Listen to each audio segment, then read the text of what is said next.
आज आपल्याकडे आपण बघतोय की पाण्याचे पाईप्स टाकले गेले आहेत, संपूर्ण ठिकाणी पाईप टाकले गेले आहेत, पण ह्या पाईपामध्ये पाणी येणार कधी हे आम्हाला स्पष्ट, जे आम्ही लोकनेते आज निवडून दिलेले आहेत त्यांना माझी विनंती आहे, तुम्ही सुज्ञ आहात. हे आज कित्येक वर्षापासून आपण बघतोय की सगळीकडे पाण्याचे पाईप फक्त टाकले जातात, पण त्या पाईपामध्ये पाणी मात्र येत नाही.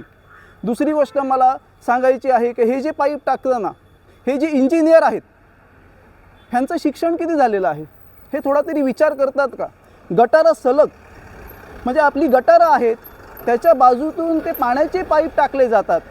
मग काय गॅरंटी आहे का ती गटारामधील घाण पाणी त्या पिण्याच्या पाण्यामध्ये येणार नाही? तो पाणी येईल तेव्हाच गोष्ट आहे, पण तो पण विचार आपण केला पाहिजे. म्हणून मला जनतेला एक नम्र विनंती आहे की आपण डोळे उघडे ठेवा.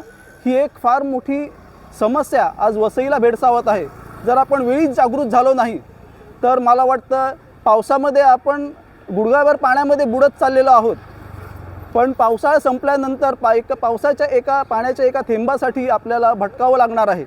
तर कृपया माझी सर्वांना नम्र विनंती आहे की प्रशासनाला, विशेष करून मी प्रशासनाला विनंती करतोय की हा जो वसईचा पाणी आहे तो आम्हाला आमच्या हक्काचा पाणी आणि चांगला पाणी, क्षारयुक्त पाणी तुम्ही द्यावा, हीच नम्र विनंती.